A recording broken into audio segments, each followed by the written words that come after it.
This is Coyote News.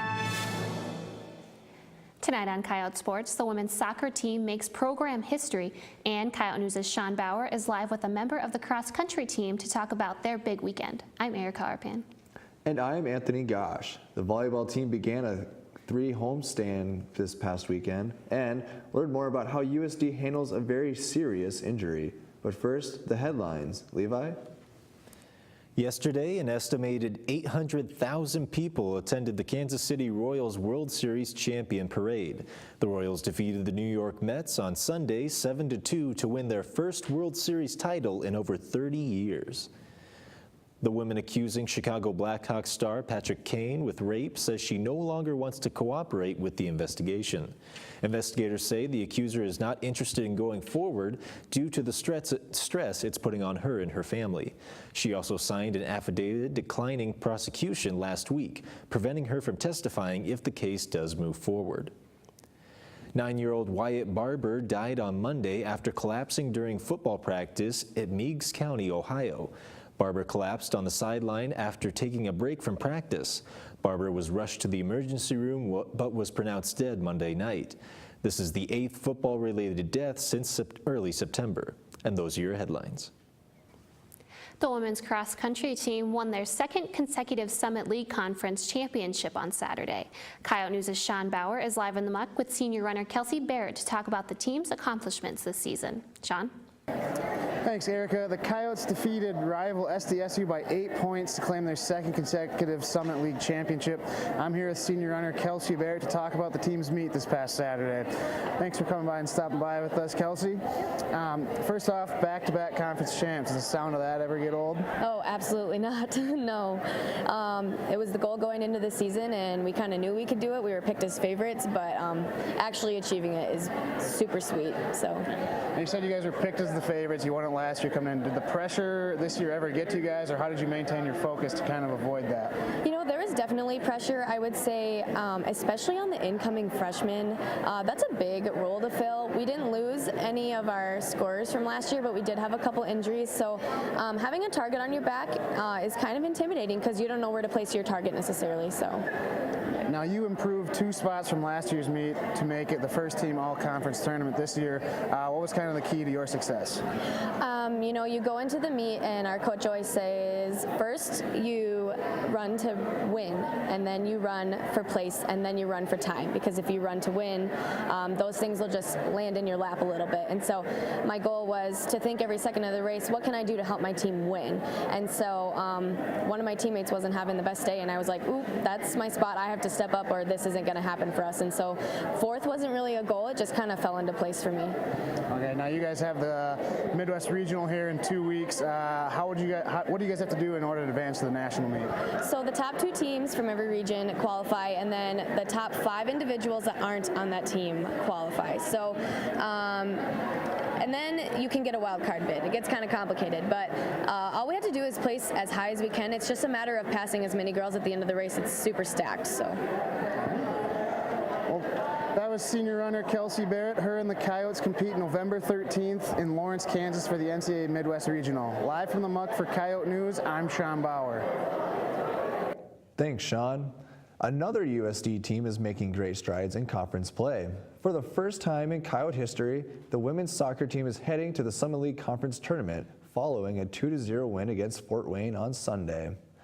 Junior Corey Strang got the scoring started in the 35th minute on a feed from Sammy Vilwalk, and just 4 minutes later added her second of the game on a penalty kick. The Coyotes headed up to Brookings this afternoon for the conference tourney and take on top-seeded NDSU tomorrow night at 6. USD dropped its only matchup with the Bison this year 1-0 in extra time. The Coyote football team scored the first 7 points of the game, but were shut out the rest of the way as they fell to UNI 20-7 on Saturday. Ryan Sager found Brant Van Rukel for a 23-yard touchdown in the first quarter to give the Coyotes the lead. The Panthers responded with 14 points of their own in the second quarter for the 14-7 halftime lead and added 2 field goals in the second half for the win. Sager finished with 133 yards passing, while Van Rukel led the way with a career high of 89 receiving yards. The loss snaps USD's two-game winning streak and drops them 4-4 on the season. They return to the Dakota Dome this Saturday as they host Southern Illinois. When they step on the field for a football game, all athletes, especially football players, run the risk of sustaining serious injuries, like concussions. Tonight, Coyote News' Luke Bryant takes us to the Dakota Dome to find out how the USD Athletic Department handles this dangerous injury. Concussions are a concerning field of injury for many athletes, especially football players. This specific injury has also begun to shape the world of sports. When the brain has moved rapidly inside the skull, a concussion has occurred. A couple scenarios that lead to a concussion are usually a blow to the head or a whiplash to the body. When the brain is injured, athletes have to pass a series of various tests. Bruce Fishbach says the beginning to a concussion starts when an athlete first steps on campus.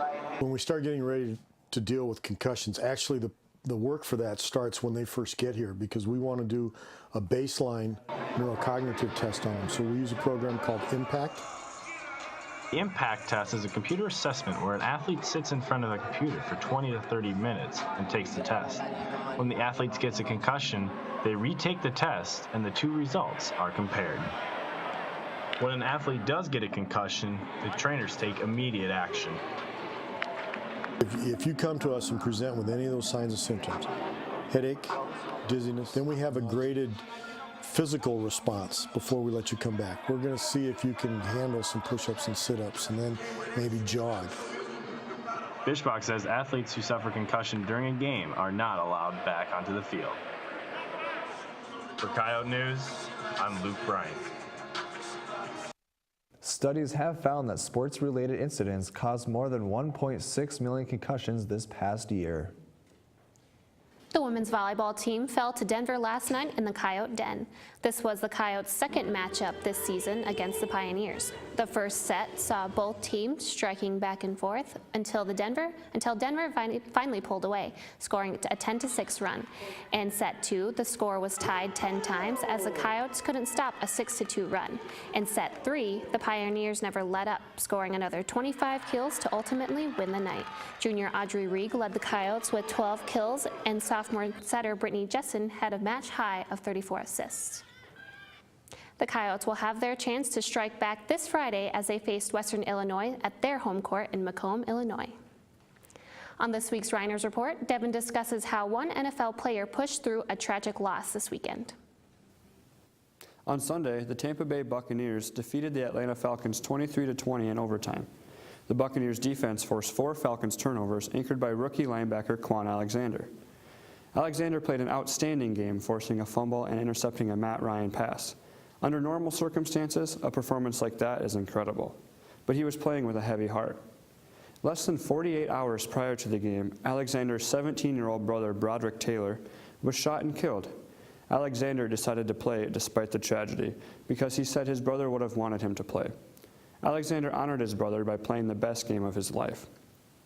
When I heard that Alexander had played so well despite just losing his brother, I was amazed. I can't imagine even playing so soon after something like that. But to play that well is completely mind-blowing. Many players later said they dedicated the game to Alexander and his brother. Alexander expressed his appreciation for his teammates' support after the game. This shows how close these guys are to each other and that they consider their teammates as brothers of their own. Alexander was given the game ball in the locker room.